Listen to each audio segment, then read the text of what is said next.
जाएगा। अब जितने सब बूढ़े व्यक्ति थे कुर्ता पजामा पहने हुए सब बेचारे जो है घर की ओर चले गए। लेकिन जो लड़के का नाना था वो कहने लगा सुनो विवाह कल कैंसिल होता तो आज हो जाए, लेकिन हम तो जाएंगे, हम विवाह में जाएंगे। लड़के ने कहा नाना जी काहे आप जो है हमारी शादी जो है रुकवा दोगे? नाना ने कहा नहीं नहीं नहीं, हमें वहां पर निकालना नहीं, लेकिन चाहे हमें तुम गाड़ी की डिग्गी ही में डाले ले चलो, गाड़ी की डिग्गी में नाश्ता पानी भिजवाते रहना, हम वहीं खा लेंगे, हम बाहर नहीं निकलेंगे, लेकिन हमको ले चलो। लड़के ने कहा चलो ठीक है ऐसा करो नाना जी को डिग्गी में बैठा लो। डिग्गी में बैठा लिया, बारात पहुंची, जनवासे में पहुंची, नाश्ता पानी सब हुआ। नाना जी के पास में भी डिग्गी में सब नाश्ता पानी आने लगा। अब जब बारात का थोड़ा क्रम आगे बढ़ा तो लड़की के पिता ने फिर लड़के से कहा सुनो भैया हमारे यहाँ का एक रिवाज है, एक रिवाज है, एक नियम है, जब हमारे यहाँ बेटी का विवाह होता है तो एक रस्म निभाई जाती है। लड़के ने कहा कैसा नियम?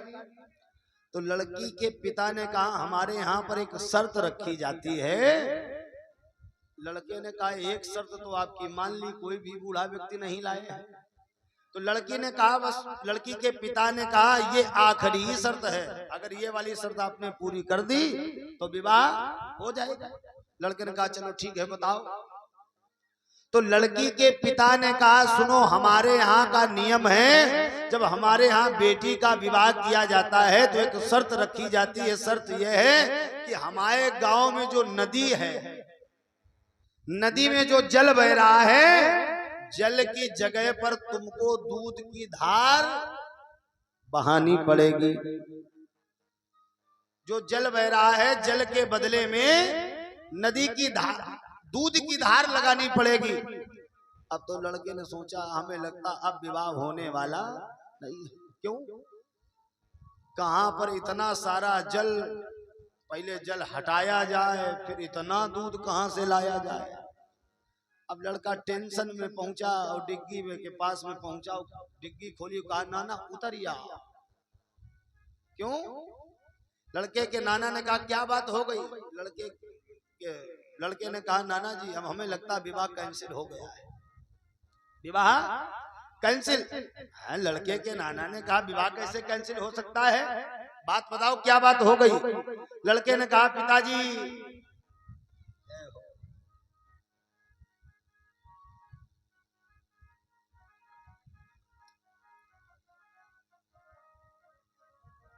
लड़के ने कहा नाना जी लड़की के पिता ने एक शर्त रखी है।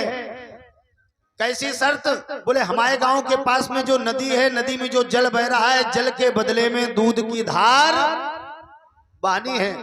आप समस्त भक्तों से निवेदन है, बुजुर्गों का अनुभव देखना। तो लड़के के नाना ने कहा सुनो बस इतनी सी बात के लिए तुम विवाह कैंसिल कर रहे हो, जाओ तुम भी इधर से शर्त रख दो कि नदी का पानी तुम खाली करा दो और दूध की धार हम बहा देंगे।